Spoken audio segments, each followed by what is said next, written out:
بسم اللہ الرحمن الرحیم۔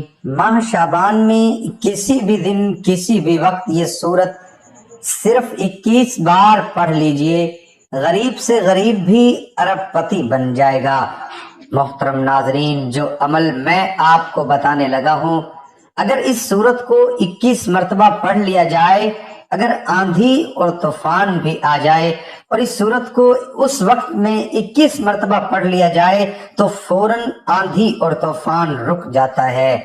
تو دوستو، آپ اندازہ لگائیے کہ اس سورت کی کتنی برکت ہے اور کتنی طاقت ہوگی کہ اگر 21 مرتبہ پڑھنے سے طوفان اور آندھی رک سکتا ہے تو آپ پر آنے والی مصیبتیں کیسے نہیں رک سکتی۔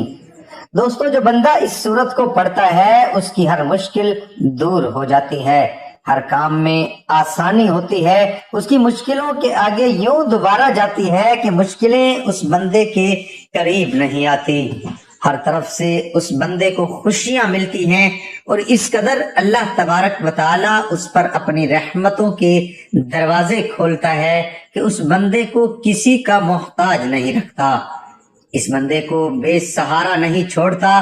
اللہ تبارک و تعالی اس بندے پر ایسی کرم نوازی فرماتا ہے کہ کاروبار میں اتنی ترقی ہوتی ہے، اگر وہ لوگوں میں بھی پیسہ تقسیم کرتا رہے، اللہ تبارک و تعالی اس کے گھر سے کبھی رزق ختم نہیں کرتا، اس کے گھر میں کبھی فاقہ نہیں آتا۔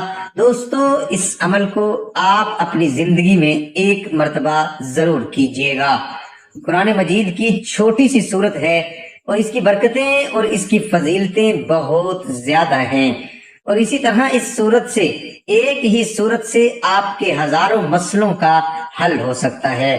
دوستو، اگر آپ کے دشمن بہت زیادہ ہیں اور آپ کو طرح طرح کی اذیت پہنچاتے ہیں، دکھ پہنچاتے ہیں، مصیبتیں پہنچاتے ہیں، تکلیف دیتے ہیں، آپ کی دل آزاری کرتے ہیں، طرح طرح کی باتیں کرتے ہیں، آپ کے پیچھے، آپ کے منہ پر آپ کی دل آزاری کرتے ہیں، دل آزاری کرتے، بے عزتی کرتے ہیں، تو آپ اس عمل کے ذریعے اپنے دشمنوں کو، اسی طرح یہ تو انسانوں کی بات ہے، اگر جانور انسان کا دشمن ہو اور انسان کسی جنگل میں گزر رہا ہو، موذی جانوروں کا خطرہ ہو، وہ جو نقصان پہنچانے والے جو انسان کے دشمن ہیں، جانی دشمن ہیں، انسان اپنی پہچان کو بچا نہیں سکتا۔ اگر اس سورت کو پڑھ لیا جائے تو اللہ تبارک و تعالی اس سورت کی برکت سے ان موذی جانوروں سے بھی حفاظت فرما دیتا ہے۔ تو اسی طرح جو زہر والے جانور ہیں، اگر اس طرح کے بھی معاملات ہوں تو اللہ تبارک و تعالی ان زہریلے جانوروں سے بھی انسان کو محفوظ فرما لیتا ہے۔ تو پھر آپ اندازہ لگا سکتے ہیں کہ اس سورت کے اندر اللہ نے کتنی طاقت رکھی ہے کہ دشمن سے بھی انسان محفوظ ہو جاتا ہے، کاروبار میں بھی ترقی ہوتی ہے، ہر مشکل سے نکل جاتا ہے، مشکلات کے اندر یہ سورت دیوار بن کر کھڑی ہو جاتی ہے، کوئی مصیبت دکھ اس انسان کے قریب نہیں آنے دیتی۔ آپ نے فقط اس سورت کو اس ترتیب کے ساتھ پڑھنا ہے جو ترتیب میں ابھی آپ کو بتاؤں گا۔ ایک ترتیب بتانے سے پہلے آپ دوست احباب سے گزارش ہے کہ ویڈیو کو مکمل دیکھا کریں، کہیں سے اس قیمتی وظیفے کا کوئی حصہ نہ رہ جائے اور آپ اس عمل سے، اس وظیفے سے اور اس کی طاقت سے محروم نہ رہ جائیں۔ یہ وظیفہ جس کے ذریعے لاکھوں ہزاروں لوگوں کی زندگیاں بدلی ہیں، الحمدللہ مجھے اس پر فخر ہے۔ اسی ترتیب سے آپ نے اس سورت کو سب سے پہلے سمجھنا ہے۔ اگر کبھی آپ کو آندھی اور طوفان کا سامنا کرنا پڑے، آپ نے صرف اس سورت کو 21 مرتبہ باوضو پڑھنا ہے، انشاءاللہ تعالی طوفان فوراً رک جائے گا۔ آپ کسی دور جگہ پر ہیں، کسی جگہ میں کسی راستے کے اندر ہیں اور آپ کے پاس کوئی ایسی سواری بھی نہیں، بندوبست بھی نہیں، اور آندھی بارش کا طوفان کا سامنا کرنا پڑ رہا ہے، آپ کے ساتھ چھوٹے چھوٹے بچے بھی ہوں، تو آپ کو پتہ ہے انسان کی جو کیفیات ہوتی ہیں اور انسان کتنا اس وقت انسان کے پاس کوئی ایسا سہارا بھی نہ ہو کہیں انسان رک سکے، چھپ سکے اور اس سے آپ دفاع کر سکیں، ایسا معاملہ ہو تو آپ نے صرف 21 مرتبہ اس سورت کو پڑھنا ہے. انشاءاللہ اللہ تعالیٰ اس طوفان سے اللہ آپ کی حفاظت فرمائے گا. اگر وہ طوفان نہ بھی رکا تو لیکن آپ کو وہ کوئی نقصان نہیں پہنچا سکے گا، اس لیے کہ یہ سورت آپ کی حفاظت کر لیتی ہے. اور اسی طرح اگر کسی شخص کا پیشاب میں خون آنا، کسی شخص کی کو بیماریاں لگی ہوئی ہیں اور یہاں تک کہ کسی کے پیشاب میں خون آتا ہو، اس کے لیے ضروری ہے کہ جب کھانا کھائے باوضو کھائے. اور سورت قریش کو صرف 1 مرتبہ وہ کھانے پر دم کر کے کھا لے، انشاءاللہ تعالی اس کا پیشاب میں جو خون آتا ہے وہ بھی بند ہو جائے گا. آپ اندازہ لگائیے کہ اس سورت کی برکتیں کتنی ہیں. صرف 1 مرتبہ پڑھنے سے اتنی بڑی بیماری جس کو ڈاکٹر بھی جواب دے دیتے ہیں، اس کا نام سن کر لوگ تڑپتے ہیں. اور اگر آپ کے ساتھ ایسا معاملات ہیں، کسی رشتہ دار کے ہاں ایسا معاملہ ہے، تو آپ اس کو یہ عمل بتائیے. انشاءاللہ تعالی آپ بھی لوگوں کے ساتھ بھلائی کرنے والے کام کیا کریں. دوست احباب تک ان وظائف کو پہنچایا کریں. آپ کی وجہ سے بھی اگر کسی انسان کی جان بچ جاتی ہے تو اللہ تبارک و تعالی آپ پر کتنی رحمتیں نازل فرمائے گا. اس لیے کہ جو بندہ دوسروں کے ساتھ اچھا برتاؤ کرتا ہے، اللہ تبارک و تعالی اس پر بھی اچھائیاں فرماتا ہے. اگر تم آپس میں ایک دوسرے کے ساتھ مہربانی کرو گے، بھلائی کا کام کرو گے، تو پھر اللہ تبارک و تعالی بھی تمہارے لیے آسانیاں پیدا فرمائے گا. اسی طرح جن کے بچے موٹے نہیں ہوتے، دبلے رہ جاتے ہیں، پتلے رہ جاتے ہیں، سوکھنا شروع ہو جاتے ہیں، ان دوست احباب کو بھی چاہیے کہ یہ سورت پڑھ کر اپنے بچوں کو دم کیا کریں. انشاءاللہ تعالی اللہ تبارک و تعالی کے فضل و کرم سے ان کے بچے بھی ٹھیک ہو جائیں گے. اسی طرح اگر آپ دوست احباب کاروبار آپ کا ٹھپ ہو چکا ہے اور کہیں سے بھی کاروبار چلنے کا کوئی راستہ نظر نہیں آتا، بڑی پریشانی کا سامنا ہے، اور آپ اس سورت کو پڑھ کر رب کی بارگاہ سے لاکھوں کروڑوں اربوں بھی مانگیں گے، انشاءاللہ تعالیٰ وہ رب قدیر ہے، سارے خزانے ہی اس کے ہیں، ساری کائنات اس نے بنائی ہے. وہ جو کافروں کو، مشرکوں کو، جو اس کو مانتے بھی نہیں ہیں، ان کو اتنا رزق عطا فرما رہا ہے، تو آپ اس عمل کو کریں تو کیا آپ کو رزق نہیں عطا فرمائے گا؟ بس ہمیں مانگنے کا طریقہ نہیں آتا، ہمیں مانگنے کا سلیقہ نہیں آتا. اگر ہمیں مانگنے کا طریقہ آ جائے، ہمیں مانگنے کا سلیقہ آ جائے، تو اس رب کے خزانوں میں کوئی کمی نہیں ہے، اور اب جس کو چاہے جتنا چاہے وہ عطا فرما سکتا ہے. تو پھر دوستو آپ اس عمل سے ضرور فائدہ اٹھائیے گا. اگر آپ کو لاکھوں اربوں کی بھی ضرورت ہے، انشاءاللہ تعالی اللہ تبارک و تعالی آپ کو کسی کا محتاج نہیں چھوڑے گا. آپ کو اللہ تبارک و تعالی اپنے غیب کے خزانوں سے اتنا رزق عطا فرمائے گا کہ آپ خود حیران ہو جائیں گے. اب جس شخص کا کاروبار ٹھپ ہو چکا ہو اور روز بروز نقصان ہوتا ہو، اور اس کو چاہیے کہ وہ اس سورت کو باوضو چلتے پھرتے، اٹھتے بیٹھتے کثرت کے ساتھ پڑھے. بس آپ نے وضو کر لینا ہے.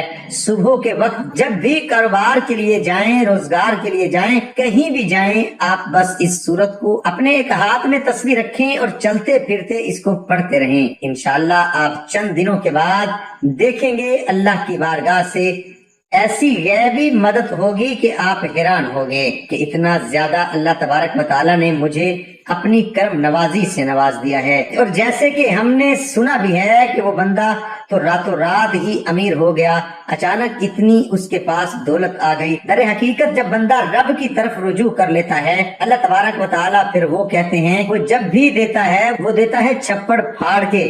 آپ نے ایک پنجابی کی مثال بھی سنی ہوگی. اسی طرح دوستو اگر کوئی بندہ اس عمل کو کرتا ہے تو انشاءاللہ تعالی اس کو کسی کی محتاجی نہیں ہوتی. آپ محتاجی سے بچنا چاہتے ہیں اور چاہتے ہیں آپ کے اوپر قرض ہو، تو وہ بھی انشاءاللہ اتر جائے گا. اسی ترتیب کے ساتھ جو میں ترتیبیں بتا رہا ہوں، آپ کو جس جس مسئلے کے لیے ضروری ہے، آپ اس مسئلے کے لیے اس عمل کو کر سکتے ہیں. اسی طرح اگر اپنے دشمنوں سے دفاع چاہتے ہیں، ان کے شر سے بچنا چاہتے ہیں، اپنی حفاظت چاہتے ہیں، موذی دشمن جو آپ کی جان کے دشمن بنے ہوئے ہیں، دوستو اس کے لیے آپ نے بعد نماز مغرب باوضو 41 مرتبہ پابندی کے ساتھ روزانہ اس سورت کو پڑھنا ہے. انشاءاللہ تعالی آپ اللہ کے فضل و کرم سے اپنے اس دشمن کے شر سے محفوظ رہیں گے. وہ کوئی بھی آپ کو نقصان نہیں پہنچا سکے گا۔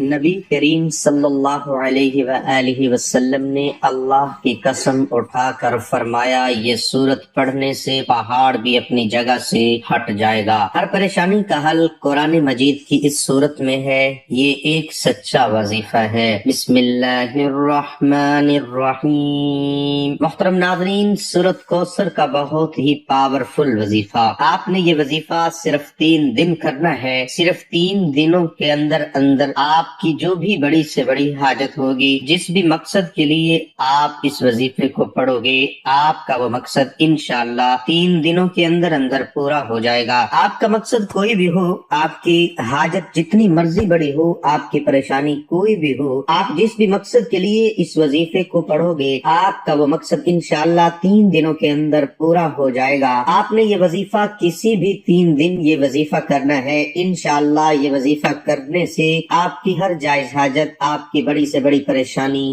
ختم ہو جائے گی۔ آپ چاہے یہ وظیفہ اپنی شادی کے لیے کر رہی ہیں، آپ کی شادی نہیں ہو رہی اس لیے کر رہی ہیں، آپ کو اس میں بھی کامیابی ملے گی۔ آپ بے روزگار ہیں، آپ کو کوئی کام نہیں مل رہا، آپ اس کے لیے بھی یہ وظیفہ کر سکتے ہیں۔ آپ کے دشمن ہیں، ان سے چھٹکارا پانے کے لیے بھی آپ یہ وظیفہ کر سکتے ہیں۔ کسی کے دل میں آپ اپنی محبت پیدا کرنا چاہتے ہیں تو اس عمل کے لیے بھی آپ یہ وظیفہ کر سکتے ہیں۔ آپ کی کوئی بھی حاجت ہو، کوئی بھی مقصد ہو، آپ اس وظیفے کے ذریعے اپنا مقصد پورا کر سکتے ہو۔ آپ نے صرف 3 دن اس وظیفے کو کرنا ہے اور انشاءاللہ 3 دن کے اندر آپ کا ہر مقصد پورا ہو جائے گا۔ اس وظیفے کو شروع کرنے سے پہلے درود شریف لازمی پڑھیں۔ آپ نے وظیفہ کس طرح کرنا ہے؟ آپ نے سورت کوثر پڑھنی ہے۔ سورت کوثر قرآن پاک کی سب سے چھوٹی سورت ہے۔ یہ سورت قرآن پاک کے 30ویں پارے میں ہے۔ 3 دن آپ نے یہ وظیفہ کرنا ہے۔ آپ نے نماز فجر کے بعد اول و آخر درود شریف پڑھ لیں۔ آپ کی کوئی بھی حاجت ہے، کوئی بھی مقصد ہے،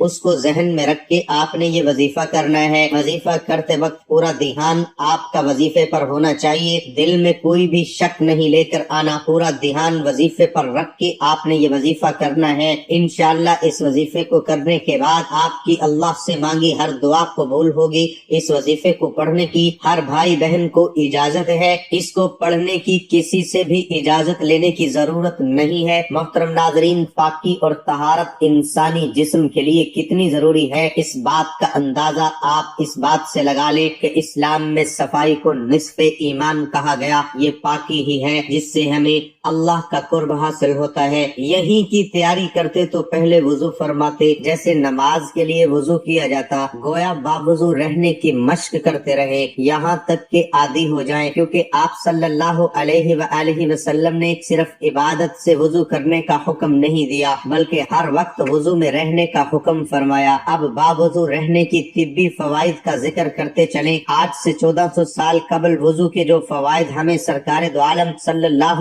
علیہ وآلہ وسلم سے ملے، آج سائنسدان طویل تحقیق کے بعد اس نتیجے پر پہنچے ہیں کہ وضو کے ارکان سے انسانی صحت پر کتنے خوشکن اثرات مرتب ہوتے ہیں۔ جب ہم کلی کرتے ہیں تو ہمارے منہ میں موجود سارے وہ جراثیم جو دانتوں یا اس کے ارد گرد چھپے ہوتے ہیں وہ ختم ہو جاتے ہیں اور معدے تک نہیں پہنچ پاتے۔ اسی طرح کلی کرنے سے منہ کی کئی بیماریوں سے ہم بچے رہتے ہیں۔ پھر جب ہم ناک میں پانی ڈالتے ہیں تو تحقیق کے مطابق ناک کی صفائی بھی ہو جاتی ہے، اندر موجود کئی جراثیم کا خاتمہ بھی ہو جاتا ہے اور سانس لینے میں بھی کبھی کبھی کوئی دشواری نہیں ہوتی۔ اس کے بعد جب ہم چہرہ دھوتے ہیں تو وضو کے پانی سے چہرے پر ایک خوشگوار تبدیلی رونما ہوتی ہے، وہ کھل اٹھتا ہے اور نورانیت برسنے لگتی ہے۔ اس کے بعد ہم دونوں ہاتھوں کو کہنیوں تک دھوتے ہیں۔ سائنس کی تحقیق کے مطابق نمونیا جیسی بیماری انسان کے ہاتھوں سے پروان چڑھتی ہے، اور جب ہم وضو میں ہاتھوں کو دھوتے ہیں تو دونوں ہاتھوں کی صفائی بھی ہوتی ہے اور نمونیا جیسی بیماری سے بھی بچے رہتے ہیں، جبکہ خون کی روانی بھی جاری رہتی ہے جو انسان کو دل کے دورے سے بچاتی ہے۔ وضو کے دوران جب ہم پاؤں دھوتے ہیں تو دن بھر کی پاؤں کی جمی گرد صاف ہو جاتی ہے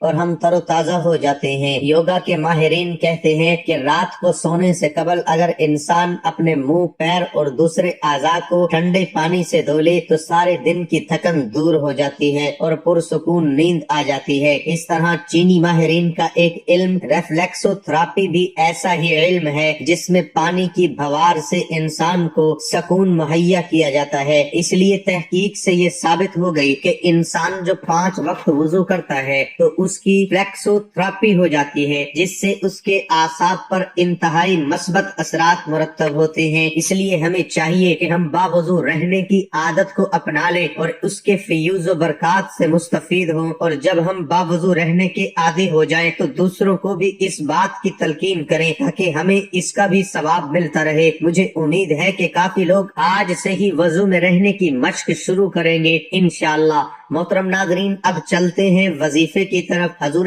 پاک صلی اللہ علیہ وآلہ وسلم نے اللہ کی قسم اٹھا کر فرمایا کہ اس ذات کی قسم ہے کہ یہ آیات پڑھنے سے پہاڑ بھی اپنی جگہ سے ہٹ جائے گا۔ آج ہم آپ کو ایک ایسا عمل بتانے جا رہے ہیں جو قرآن پاک کی یہ بہت ہی پیاری سورت کی آیات کا ذکر ہے۔ آپ لوگوں نے پڑھ کر اپنی کسی بھی مشکل کے لیے، کسی بھی مراد کے لیے، کسی بھی پریشان ان آیات کو پڑھ لینا ہے، پریشانی کو دور فرما دے گا۔ آپ لوگ خود اندازہ فرما لو کہ ہمارے نبی اللہ کے بعد جن کی سب سے زیادہ شان ہے، سب سے زیادہ ذکر کیا جاتا ہے، جن کے ہم امتی ہیں، انہوں نے ہمیں خود قسم اٹھائی ان آیات کے بارے میں۔ اگر ایک بڑے سے بڑا پہاڑ آپ کے سامنے کھڑا کر دیا جائے تو ہم تو اس پہاڑ کے آگے ایک معمولی سے انسان لگتے ہیں، ایک معمولی سی مخلوق لگتے ہیں، لیکن ان آیات میں اتنی طاقت ہے، اتنی پاور ہے کہ جن کو پڑھ لینے سے، جن کی تلاوت کر لینے سے یہ پہاڑ کو اپنی جگہ سے ہٹا دیتی ہے۔ تو پھر آپ کی پریشانی، آپ کی کوئی مصیبت، آپ کی کوئی بیماری، کوئی بھی ایسی چیز لے آؤ، وہ پہاڑ کے سامنے تو کچھ بھی نہیں ہوگی۔ اگر آپ سب لوگ آج کا یہ چھوٹا سا عمل کر لے تو میری دعا ہے کہ اللہ پاک قرآن پاک کے اس عمل سے آپ کی اور سب کی پریشانیوں کو دور فرما دیں گے، کیونکہ نہ تو اللہ کا قرآن جھوٹا ہو سکتا ہے، نہ نبی کا فرمان جھوٹا ثابت ہو سکتا ہے۔ لیکن ہم لوگ جن عاملوں کے پاس جاتے ہیں، جن عاملوں کے پاس پیسے دیتے ہیں، ان کو اپنا کام کروانے کے لیے، اپنی کسی بھی ضرورت کے لیے ان کے پاس پیسے دینے چلے جاتے ہیں، وہ لوگ جھوٹے ثابت ہو سکتے ہیں، لیکن نبی کا فرمان کبھی جھوٹا ثابت نہیں ہو سکتا۔ بدقسمتی سے ہم نے قرآن پاک کو کھولنا چھوڑ دیا ہے، ہم نے قرآن پاک کی تلاوت کرنا چھوڑ دی ہے۔ حالانکہ ہماری جتنی بھی مشکلات ہیں، جتنی بھی پریشانیاں ہیں، بیماریوں سے لے کر بڑی سے بڑی مصیبتوں تک جتنی بھی ہیں، وہ ساری کی ساری قرآن پاک کے اندر اس کا حل موجود ہے۔ قرآن پاک سے ہم سارے کے سارے مسائل کو حل کر سکتے ہیں، لیکن ہم نے قرآن پاک کو صرف گھر میں اونچی جگہ پر رکھنا مناسب سمجھ لیا ہے، قرآن پاک کو کھولنا مناسب نہیں سمجھا۔ قرآن پاک کی کشش آج بھی اس طرح موجود ہے جتنی صدیوں پہلے تھی۔ قرآن پاک جس طرح پہلے اپنے سننے والوں کو متاثر کرتا تھا، ان پر اثر ہوتا تھا، دلوں کی کیفیت کو بدل دیتا تھا، دلوں کے حالات کو بدل دیتا تھا، قرآن پاک کی تلاوت سننے سے آنکھوں سے آنسو بہنے لگتے تھے، آج بھی اسی طرح یہ اثر انداز ہو سکتا ہے، دلوں کی دنیا کو بدل کر ہماری ہر مشکل کو، ہماری ہر پریشانی کو، ہماری ہر حاجت کو، ہر مراد کو پورا کر سکتا ہے۔ قرآن پاک کو اس طرح سے پیش کیا جائے جس طرح اسے پیش کرنے کا حق ہے، مگر ہم لوگ اس طرح پیش کرنے سے محروم ہو چکے ہیں۔ قرآن پاک کی ایک سورت مبارک ہے، اس کی آخری جو 4 آیات ہیں ان کا آج ہم آپ کو یہ عمل بتائیں گے۔ نبی پاک صلی اللہ علیہ وسلم کے ایک صحابی ہیں حضرت عبداللہ مسعود رضی اللہ تعالی عنہ، وہ راستے سے جا رہے تھے، ایک ایسی جگہ سے گزر ہوا، وہاں پر ایک شخص موجود تھا جو انتہائی سخت مرض میں مبتلا تھا، پریشانی میں مبتلا تھا، یوں کہہ لیں کہ وہ زندگی میں پریشانی کی وجہ سے بہت مایوس ہو چکا تھا۔ تو نبی پاک صلی اللہ علیہ وسلم کے صحابی حضرت عبداللہ بن مسعود رضی اللہ تعالی عنہ فرماتے ہیں کہ اس شخص کے کان میں انہوں نے یہ آیات پڑھ دی، جیسے ہی یہ آیات پڑھی وہ اسی وقت ٹھیک ہو گیا، تندرست ہو گیا۔ نبی پاک صلی اللہ علیہ وسلم تک جب یہ بات پہنچی تو آپ صلی اللہ علیہ وسلم نے فرمایا کہ تو نے اس کے کان میں کیا پڑھا تھا؟ تو وہ صحابی فرمانے لگے، عرض کرنے لگے، اے اللہ کے رسول صلی اللہ علیہ وسلم، یہ آیات مبارکہ پڑھی تھی۔ اسی وقت رسول اللہ صلی اللہ علیہ وسلم نے فرمایا، قسم ہے اس ذات کی جس کے قبضے میں میری جان ہے، اگر کوئی آدمی جو یقین رکھنے والا ہو، جو بھروسہ رکھنے والا ہو، پورا یقین رکھتا ہو، اگر یہ آیات پہاڑ پر پڑھ دے تو پہاڑ اپنی جگہ سے ہٹ جائے۔ نبی پاک صلی اللہ علیہ وسلم نے فرمایا، اگر پورے یقین کے ساتھ وہ پڑھ لے تو پہاڑ بھی اپنی جگہ سے ہٹ جائے۔ سورۃ مؤمنون کی آخری 4 آیات ہیں جن کو آپ کسی بھی وقت اپنی مشکل میں، اپنی بیماری میں، اپنی پریشانی میں کسی بھی وقت پڑھ کر اللہ پاک سے دعا مانگ لیں، انشاءاللہ آپ کی ساری پریشانی بیماریاں دور ہو جائیں گی۔ وہ 4 آیات مبارکہ یہ ہیں، بسم اللہ الرحمن الرحیم، افحسبتم انما خلقناکم عبثا وانکم الینا لا ترجعون، فتعالی اللہ الملک الحق، لا الہ الا اللہ، هو رب العرش الکریم، ومن يدع مع اللہ الہا آخر لا برهان له به فإنما حسابه عند ربه إنه لا يفلح الكافرون، وقل رب اغفر وارحم وانت خیر الراحمین۔ سورۃ مؤمنون کی یہ آخری 4 آیات ہے۔ اگر آپ اپنے کسی بھی مقصد کو لے کر پریشان ہیں، کسی بھی حاجت کو لے کر پریشان ہیں، اس بات کا یقین رکھ لیں کہ یہ آیات پہاڑ کو بھی اپنی جگہ سے ہٹا دیتے ہیں، پہاڑ کو بھی اپنی جگہ سے چھوڑنے پر مجبور کر سکتی ہے۔ آپ کی پریشانی، آپ کی بیماری، آپ کا کوئی مقصد، آپ کی کوئی مراد، آپ کی کوئی حاجت پہاڑ کے آگے کچھ بھی نہیں ہے، لیکن اگر یہ پہاڑ کو ہٹا سکتی ہے، آپ کی بھی ہر پریشانی کو، ہر بیماری کو، ہر مشکل کو اپنی جگہ سے ہٹا سکتی ہے۔ ان 4 آیات کو پڑھ کر اللہ سے دعا مانگ لیں، انشاءاللہ آپ کی ہر پریشانی دور ہو جائے گی۔ سب سے پہلے آپ نے ایک بار درود پاک پڑھنا، اس کے بعد سورۃ مؤمنین کی آخری 4 آیات 7 بار پڑھنی ہے، اس کے بعد 7 بار ہی آپ نے سورۃ کوثر پڑھنی ہے، انا اعطیناک الکوثر فصل لربک وانحر ان شانئک هو الابتر۔ پھر اس کے بعد ایک بار درود پاک پڑھنا ہے، آپ کا عمل مکمل ہو جائے گا۔ عمل پورا ہونے کے بعد آپ نے اللہ پاک سے گڑ گڑا کر سچے دل سے دعا مانگنی ہے، اے پاک پروردگار، اپنے لطف و کرم سے ہمیں بھی ان لوگوں میں شامل فرما لے جنہیں تو ہدایت فرماتا ہے اور وہ صراط مستقیم پر چلتے ہیں، جو توبہ کرتے ہیں اور جن کی توبہ کو تو قبول کرتا ہے۔ اے اللہ پاک، ہماری اولاد کو آنکھوں اور دل کی ٹھنڈک بنا دے اور روزگار میں، دسترخوان میں برکتیں عطا فرما، جنت الفردوس میں حضور سرور کائنات صلی اللہ علیہ وآلہ وسلم کا ساتھ عطا فرما۔ اے اللہ، تو نے بے شمار نعمتیں عطا کی، اے اللہ پھر بھی ہم نے تیری نافرمانی کی، تیری نافرمانی کے ساتھ گناہوں کی زندگی گزارتے رہے۔ اے اللہ ہم پر رحم و کرم فرما دے، اے اللہ ہماری مغفرت فرما، ہمارے ماں باپ کی مغفرت فرما، اے اللہ ہمارے دوست احباب کی مغفرت فرما جنہوں نے مصیبت کی گھڑی اور ضرورت کے وقت ہمارا ساتھ دیا۔ اے اللہ ہمارے محسنین کی مغفرت فرما، ہم سے محبت رکھنے والوں کی مغفرت فرما۔ اے اللہ جن لوگوں نے ہم سے دعاؤں کی درخواست کی ہے، اے اللہ جو لوگ ہمارے لیے دعائیں کرتے ہیں، جو ہم سے محبت رکھتے ہیں، خداوند اپنے فضل و کرم سے ان تمام کی مغفرت فرما دے، ان کی دنیا آخرت کی تمام حاجتیں پوری فرما دے۔ خداوند اپنے فضل و کرم سے ہمارے بیماروں کو شفا کاملہ عاجلہ عطا فرما۔ اے اللہ انہیں صحت و شفا عطا فرما۔ اے اللہ جو بے اولاد ہیں انہیں نیک اور صالح اولاد عطا فرما۔ اے اللہ ہماری اولاد میں صالحیت کے اوصاف پیدا فرما، آمین یا رب العالمین۔